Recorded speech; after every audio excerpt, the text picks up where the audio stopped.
पहाड़ों की ठंडी नीली धुंध में डूबी वह सुबह किसी अनकही किस्मत का संकेत दे रही थी। माया बेहद खुश थी। अपने प्रेमी वीर के साथ पहाड़ों में घूमने के लिए आई थी। उसे क्या पता था, यह यात्रा उसके लिए जीवन और वीर के लिए मृत्यु लेकर आई थी। वीर शांत था, पर उसकी आंखों में एक गहरा तूफान छिपा था।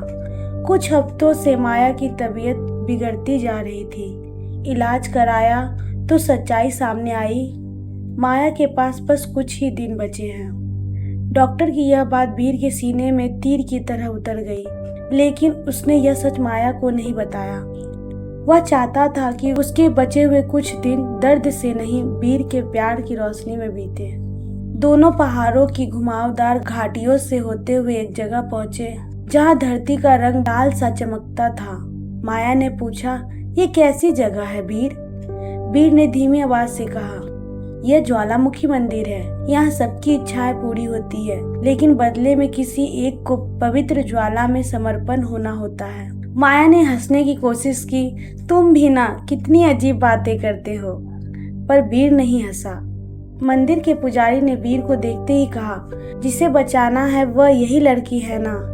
माया चौंक गई, मुझे किससे बचाना है? और तब वीर ने पहली बार सारी सच्चाई उसके सामने रख दी। बीमारी, बचे हुए दिन और वहां आने की असली वजह। माया के आंसू रुक ही नहीं रहे थे। वीर, तुमने मुझे बताया क्यों नहीं? वीर ने उसकी हथेली थाम ली, क्योंकि मैं तुम्हें ना तो रोते हुए देख सकता था और ना ही आखिरी सांस लेते हुए। मैं तुम्हें जीते हुए देखना चाहता हूँ माया। रात गहरी होने लगी। मंदिर की ज्वाला आसमान चटने सी लगी, मानो किसी का बलिदान मांग रही हो। पुजारी ने कहा, इच्छा पूरी करनी है तो समय हो चुका है। किसी एक को ज्वाला में प्रवेश होना होगा।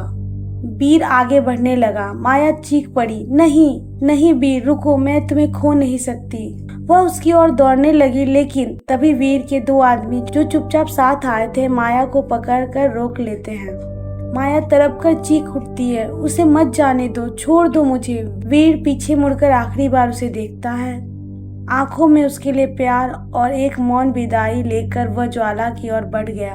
एक तेज प्रकाश उठा, ज्वाला कांपने लगी और वीर उस ज्वाला में समा गया। पलकें झपकते ही ज्वाला शांत हो गई। माया वही जमीन पर गिर पड़ी, टूट कर बिखर कर। उसी लम्हे उसके शरीर में एक हल्कापन आने लगा। सांसें स्थिर हो गई, जैसे बीमारी ने उसे कभी छुआ ही नहीं था। वीर ने अपना वचन निभा दिया था। उसने अपनी प्रेमिका को एक नया जीवन दे दिया था।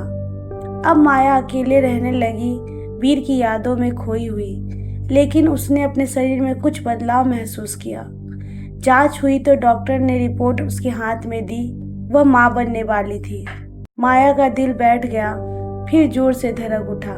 वह रो पड़ी, दर्द से भी, खुशी से भी। उसके पेट में वीर की आखिरी निशानी पल रही थी, एक नन्हा जीवन जो उसके वीर की निशानी थी। माया ने आसमान की तरफ देखते हुए कहा, तुम चले गए पर मुझे अकेला नहीं छोड़ा।